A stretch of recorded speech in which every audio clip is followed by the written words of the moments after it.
ఒక్కసారి కొమ్మూరి గోల్డ్ కి కాల్ చేయండి. తాకట్లో ఉన్న మీ బంగారాన్ని విడిపించి మార్కెట్ ప్రైస్ కి వాళ్ళు కొనుక్కుని మిగతా డబ్బులు మీకు ఇచ్చేస్తారు. హలో అండి, అందరికీ నమస్కారం.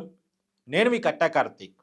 వంగవీటి రంగా గారి ఫోటో పక్కన అంబటి రాంబాబు గారి ఫోటోను పెడుతూ అంబటి రాంబాబు గారిని ఒక కాపు నాయకుడిగా క్రియేట్ చేస్తూ చివరికి ముద్రగడ పద్మనాభం గారితో ఒక లేఖ రాపిచ్చేసి రాష్ట్రంలో పాలన బాగలేదు, ఎమర్జెన్సీ సిచ్యువేషన్ ఉంది, చంద్రబాబు నాయుడు గారి పరిపాలన శాంతి బాధితులు లేవు, కాబట్టి రాష్ట్రంలో రాష్ట్రపతి పాలన పెట్టాలని ముద్రగడ పద్మనాభం గారితో లేఖ రాపిచ్చి మొత్తానికి కాపు సెంటిమెంట్ రాజేసి అరెస్ట్ అయినటువంటి జైల్లో ఉన్నటువంటి అంబటి రాంబాబు గారికి సింపతి తీసుకొచ్చే దానికోసం సింపతి పాలిటిక్స్ని వైసీపీ గట్టిగా ప్రయత్నం చేస్తూ ఉంది. మరి వైసీపీ చేస్తున్న ప్రయత్నం వర్కౌట్ అయ్యేదేనా మాట్లాడుకునేటువంటి ప్రయత్నం చేద్దాం. నాతో ఉన్నారు ప్రముఖ సామాజిక రాజకీయ విశ్లేషకులు అంకమరావు గారు. సార్ నమస్కారం. నమస్తే సార్, సింపతి పాలిటిక్స్ కోసం వైసీపీ శత విధాల ప్రయత్నం చేస్తుంది. మరి వాళ్ళు చేస్తున్న ప్రయత్నం ఏ మేరకు వర్కౌట్ అయ్యే అవకాశం ఉంది అంటే అసలు వంగవీటి రంగా గారితో అంబటి రాంబాబు గారికి పోలిక పెట్టడం? ఇప్పుడు వంగవీటి రంగా గారితో సంబంధం లేకుండా ప్రజల్లో ఆయనకు వచ్చినటువంటి ఆదరాభిమానాలు, ఆయనకు వచ్చినటువంటి ప్రజాదరణ చూసిన తర్వాత ఆయన్ని వాడుకోవాలని భావించిన ఏకైక పార్టీ కాంగ్రెస్ పార్టీ. అక్కడ వైరు వర్గాల మధ్య ఉన్నటువంటి వైరాన్ని తీసుకొని ఒక కులాల మధ్యగా మార్చేసి రంగా గారి యొక్క హత్యలో ఆ రోజు ఉంటే ఉండొచ్చు, ఉండలేదు అది కాదు అని నేనైతే చెప్పను. జరిగిన దాంట్లో ఆనాటి ఎదురు వర్గాలకి పాత్ర ఉంటే ఉండొచ్చు, కానీ ప్రోత్సహించి వెన్నంటి ఉండి అతన్ని హత్య చేయడానికి కారకుడైంది మాత్రం ఆ రోజు కాంగ్రెస్ పార్టీ. ఎవరైతే రేపు పొద్దున ముఖ్యమంత్రి అభ్యర్థిగా ఎమర్జీ అవుతున్నాడు వంగవీటి రంగా అని చెప్పని ఎవరైతే భావించారో వాళ్ళు వెనకుండి ప్రోత్సహించి ఆ విధమైన కార్యక్రమాలు చేయించారనేది వాస్తవం. ఈరోజు ప్రజలందరూ కూడా గుర్తించారు. వంగవీటి రంగా గారు ముఖ్యమంత్రి అభ్యర్థిగా ప్రొజెక్ట్ అవుతున్నారు. అయ్యాడు అనే కారణం చేత కాంగ్రెస్ పార్టీలోనే కొంతమంది ఆ రోజుల్లో ఏ పార్టీ నాయకుడు ముఖ్యమంత్రి పిలిపించినా కూడా రానంత జనాభా వంగవీటి రంగా పిలిపిస్తే వచ్చారు. కాబట్టి వాళ్ళకి కంట్లో నలుసుగా తయారయ్యాడు. మన సొంతం కాంగ్రెస్ పార్టీ అంటే మాకు మాత్రమే సొంతం, మా కులానికే సొంతం ముఖ్యమంత్రి పీఠం, ఇతనెవరు మధ్యలో రావడానికి అని చెప్పని అతను తొదముట్టించినటువంటి వ్యక్తుల్లో ఆనాటి కాంగ్రెస్ పార్టీ వాళ్ళ పాత్ర ప్రముఖంగా ఉంది. లేదంటే ఆ హత్య జరిగిన దాన్ని ఒక ప్లాన్ ప్రకారం ఏ విధంగా దాడులు చేశారో దాంట్లో కాంగ్రెస్ పార్టీ వాళ్ళు ఎంతమంది ఉన్నారో ప్రజలందరికీ కూడా తెలిసిన విషయమే. ఒక గంటలోనో ఒక రోజులోనో అది అట్లా సమూహం వచ్చింది కాదు కదా. ముందుగానే ప్రణాళికాబద్ధంగా చేసుకొని అది రెండు విధాల లాభం పొందారు వాళ్ళు. 89లో కాంగ్రెస్ పార్టీలో అధికారంలో రావడానికి, రెండోది ముఖ్యమంత్రి అభ్యర్థిగా వంగవీటి మోహన్ రంగా అనే వ్యక్తి ఉండకూడదనే ఉద్దేశంతో సఫలీకృతమయ్యారు, మనిషిని తొదముట్టించారు. తిరిగి ఆ రోజుల్లో కనుక అక్కడికి వచ్చారు కాబట్టి మీరు ఆ రోజుల్లో చెప్తున్నాను. ఆ రోజుల్లో ఇదే అంబటి రాంబాబు ఆయన ఎమ్మట ఏమైనా నడిచాడా, ఆ కాపు ఉద్యమాల్లో ఏమైనా పాల్గొన్నాడా? పోని 1989లో గెలిచాడు కదా అయినా, అది కూడా చెబుతున్నాను. అది రంగా గారు పెట్టినటువంటి భిక్ష అంబటి రాంబాబు గారు అంతే కదా. ఆ రోజు దాన్ని సద్వినియోగం చేసుకోవాలని, ఆ కులాన్ని సద్వినియోగం చేసుకోవాలన్న ఉద్దేశంతో అంబటి రాంబాబుకి రేపల్లె నియోజకవర్గంలో టికెట్ ఇచ్చారు. ఆ వేవ్లో రంగా గారి సానుభూతి పవనాల్లో ఇతను ఎమ్మెల్యే అయ్యాడు. ఎమ్మెల్యే అయిన తర్వాత కుల సంఘాలతో కానీ వాళ్ళతో కానీ ఏదన్నా ఎప్పుడైనా ఈయన ఎమర్జీ అయ్యాడా? లేదు కదా. ఇంటరాక్ట్ అయ్యాడా? అట్లా అతనితోటి అతనున్న చుట్టూ ఉన్న మనుషులను చూసుకున్నా కూడా ఏ రోజు కూడా రంగా గారితో అతను కలిసిపోయింది లేదు, ఆ ఉద్యమాల్లో పాలు పంచుకుంది లేదు. ఇంకా ఆ విధంగా చెప్పుకోవాలంటే ఆ రోజు రంగా గారికి దగ్గరైన వ్యక్తుల్లో మాజీ మంత్రి కన్నా లక్ష్మీనారాయణ ఉన్నాడు. ఎవరైతే టీడీపీ ఎమ్మెల్యేగా ఉన్నాడో కన్నా లక్ష్మీనారాయణ ఉన్నాడు. మామూలుగా ఆయన 5 సార్లు గెలిచాడు పెదకూరపాటి నియోజకవర్గం నుంచి. అవును, నువ్వు ఒక్కసారి గెలిచావు రేపల్లి నుంచి. 94లో చిత్తుగా ఓడిపోయావు. కానీ నువ్వు 99లో పోటీ చేయలేదు, 2004లో పోటీ చేయలేదు, 2009లో పోటీ చేయలేదు, 2014లో పోటీ చేసావు, కోడెల శివప్రసాద్ గారి చేతిలో ఓడిపోయావు, 2019లో గెలిచావు. నువ్వు అది జగన్ వేవ్లో గెలిచాడు. జగన్ వేవ్లో గెలిచావు. అంటే ఇక్కడ నీ స్వశక్తి మీద ఏమీ లేదు. అంటే నువ్వు ఆ కులంతో కానీ జనంతో కానీ నీకు సంఘీభావం లేదు అనేది స్పష్టంగా ఇక్కడ అర్థమైపోతా ఉంది కదా. ఈరోజు మళ్ళీ తీసుకుని వచ్చారు అంటే ఫక్తు రాజకీయం కోసం మాత్రమే. సార్, నాకు విషయం చెప్పండి. అంబటి రాంబాబు కాపుల సమస్య కోసం ఉద్యమం చేస్తూ అరెస్ట్ అయిన వ్యక్తి కాదు. లేదు, అసలు ఏ సమాజం ఏ ప్రజల కోసం పోరాటం చేస్తూ అరెస్ట్ అయిన వ్యక్తి కాదు. చంద్రబాబు నాయుడు గారిని లకారం భాషలో తిట్టి పైగా దాన్ని సమర్థించుకోవడం కోసం నేను తిట్టింది చంద్రబాబు నాయుడు గారిని కాదు, ఒక మహిళని అని ఒప్పుకొని నన్ను అరెస్ట్ చేయండి, నన్ను అరెస్ట్ చేయండి, నన్ను అరెస్ట్ చేయండి అని డిమాండ్ చేసి ప్రభుత్వానికి సవాల్ వేసి అరెస్ట్ అయినటువంటి వ్యక్తి. అసలు సంబంధం లేని కులాన్ని ఇక్కడ ఎందుకు తీసుకొస్తున్నారు? ఇప్పుడు రాంబాబు చంద్రబాబు నాయుడు గారిని ఏ విధంగా తిట్టాడు అనేదానికి, అలాగే లోకేష్ బాబు గారిని ఏ విధంగా తిట్టారు అనేదానికి సహజంగానే యాదృచ్ఛికంగానో లేకపోతే మీడియా వాళ్ళు ఇతర చిత్రీకరించిన దాని ప్రచారం అయితే దానికి ఒక అర్థం ఉంటుంది.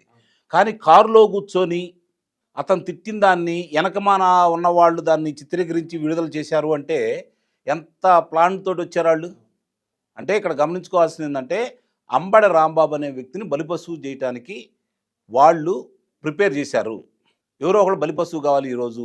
ఎందుకంటే విజయసాయిరెడ్డి ఒక సందేశం ఇచ్చాడు, మీరు గమనించారో లేదు.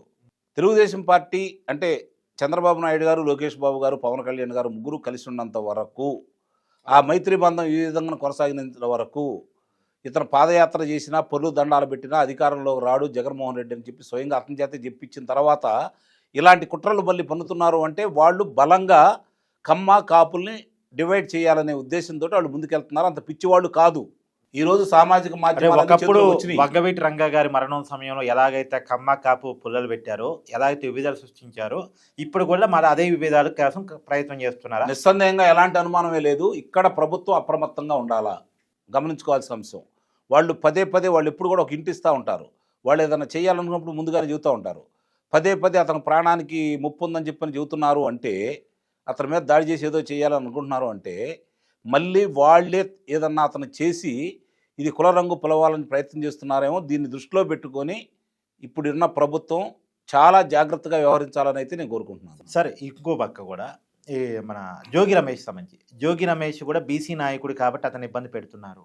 కాపుల్ని బీసీని ఇబ్బంది పెట్టడమే టీడీపీ ఎజెండా. ఒక మాట, ఇప్పుడు అమర్నాథ్ గౌడ్ అనే వ్యక్తి రేపల్లి నియోజకవర్గంలో అతన్ని అమానుషంగా చాలా అసలు అది ఆ సంఘటన తలుచుకుంటేనే ఒళ్ళు జలతరిస్తూ ఉంటుంది.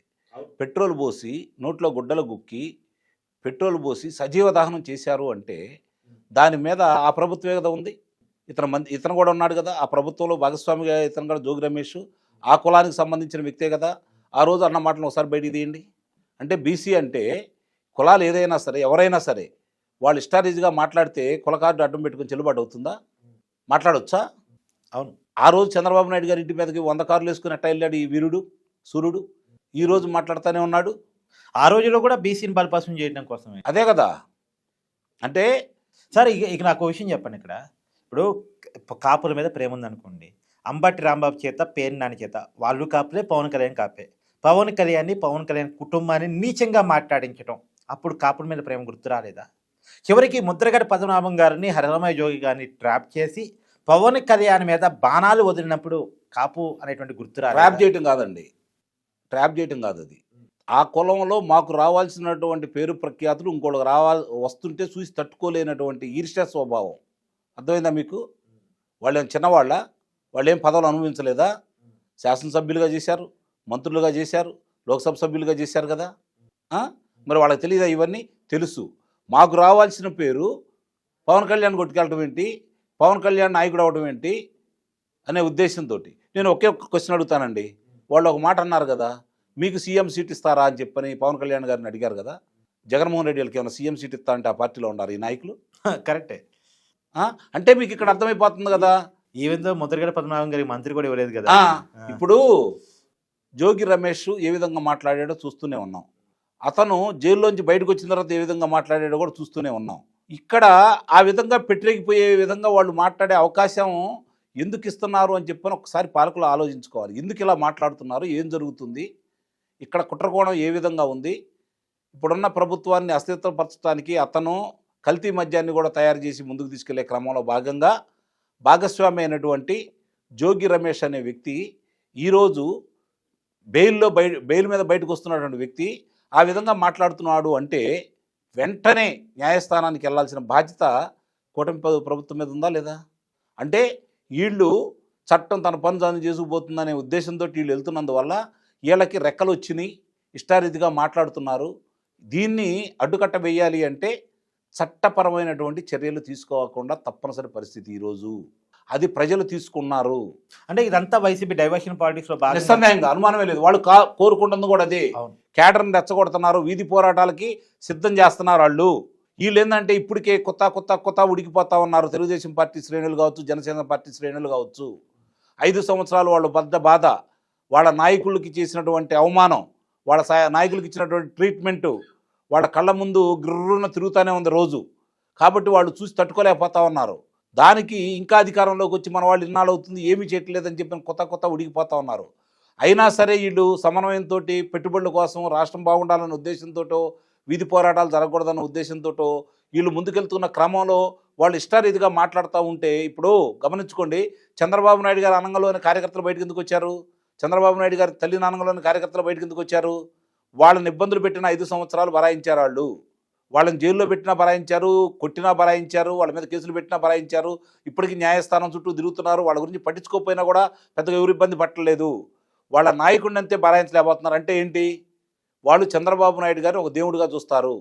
తన ఇంట్లోనో, తన తండ్రినోనో, లేకపోతే తన తమ్ముడినో, తన అన్ననో అన్నా కూడా బరాయిస్తారేమో కానీ చంద్రబాబు నాయుడు గారిని ఒక్క మాట అంటే కూడా కార్యకర్తలు బరాయించే స్థితిలో లేరు.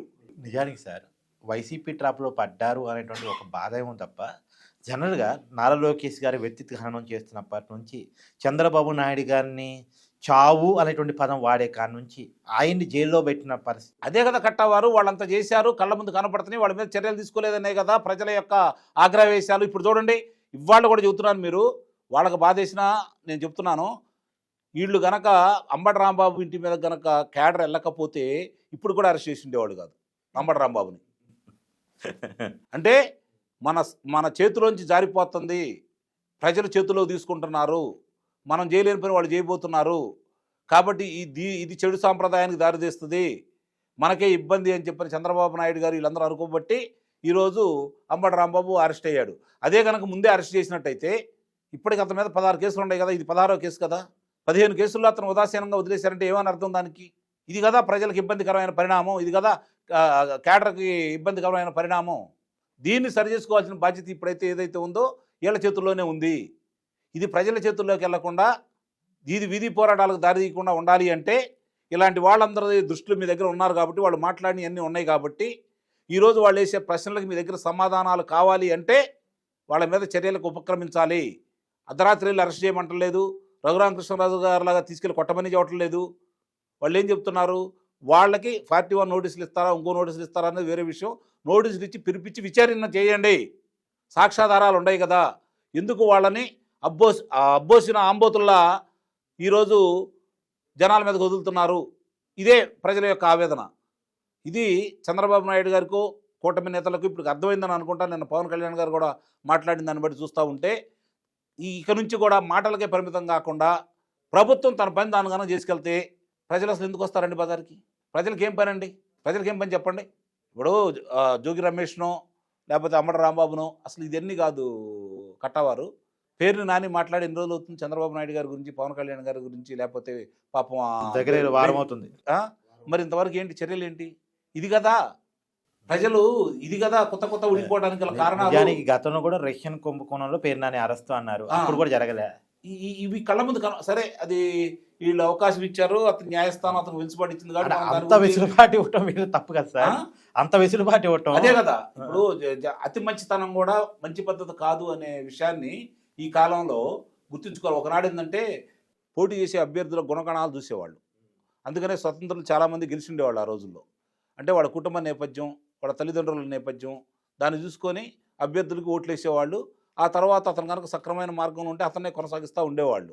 కానీ ఇవాళ అది లేనప్పుడు అవతల వాళ్ళు ఎంచుకున్న మార్గాలు ఏంటి? నువ్వు ఎదుర్కొంటున్నటువంటి వ్యక్తి ఎవరు? జగన్మోహన్ రెడ్డి. అతను సాంప్రదాయబద్ధమైనటువంటి రాజకీయ నాయకుడా, లేకపోతే ఒక సిద్ధాంతకరమైన పార్టీ అది? ఆ సిద్ధాంతం మీద అతను ఏమైనా పోరాడుతున్నాడా? ఆ సిద్ధాంతాన్ని ప్రజల్లో తీసుకెళ్తున్నాడా? ప్రజా పోరాటాలు చేస్తున్నాడా? లేదు కదా. అతను ఎన్నుకున్న మార్గం హింసా మార్గం. అతను రాష్ట్రంలో కులాల కుంపటి, మతాలతోటి యుద్ధాలు, అలాగే ప్రాంతాల మధ్య విభేదాలు సృష్టించాలని చెప్పని ప్రతిరోజు ప్రయత్నం చేస్తున్నటువంటి వ్యక్తి. అవకాశం ఇవ్వకుండా చూసుకోవాల్సిన బాధ్యత, ఇలాంటి ఇష్టారీతిగా మాట్లాడే వాళ్ళని అదుపు చేయాల్సిన బాధ్యత అయితే పెద్దల మీదే ఉంది. ఇది మీ క్యాడర్. దీనివల్ల ఇంకో విషయం చెప్తాను, మీరు గమనించుకోండి. మీకు తెలియదేం కాదు, మీరు రాజకీయాల్లో ఎప్పటి నుంచో ఉన్నారు, జర్నలిస్ట్గా ఉన్నారు. దీనివల్ల అంతిమంగా నష్టపోయేది ఎవరు? కార్యకర్తలు. ఆవేశపడి ఇప్పుడు 11 మంది 40 మంది మీద కేసు పెట్టారు కదా జోగి రమేష్ దాని మీద, 11 మందిని అరెస్ట్ చేశారు కదా. ఎవరి కోసం వెళ్ళారు వాళ్ళు? ఆ అవకాశం కల్పించాల్సిన అవసరం ప్రభుత్వానికి ఎందుకు ఉంది చెప్పండి? అంతిమంగా నష్టపోయేది కార్యకర్తలే కదా. కార్యకర్తలు లేనప్పుడు ఏ పార్టీ అయినా కార్యకర్తల్లో కనుక నిరాశ నిస్పృహ వస్తే వాళ్ళు ఎవరు కూడా పర్సనల్గా జోగి రమేష్ ఉంటుంది, లోకేష్ గారు తిట్టారు అనే కోపం తప్ప కోపంతోటే కదా వెళ్ళేది. అంటే మీ మీద వాళ్ళకి ఎంత ప్రేమ ఉందో, మిమ్మల్ని ఎంత ఆరాధిస్తున్నారో మీరు అర్థం చేసుకోండి. నాయకులు ఎప్పుడూ మీ వెన్నంటి ఉండరు, మీకోసం ఏదైనా చేసేది కార్యకర్తలు మాత్రమే. నాయకులు ఏంటంటే అధికారులు చూడండి, ఈ రోజున్న ఎమ్మెల్యేలు ఎన్ని వీధి పోరాటాలు చేశారని, పార్టీతోటి ఎంతగా కలిసిపోయి పార్టీలో కలిసి నడిచిన వాళ్ళని ఈరోజు మీరు శాసనసభ్యులుగా చేశారు. అదే పార్టీకి ఈరోజు మైనస్.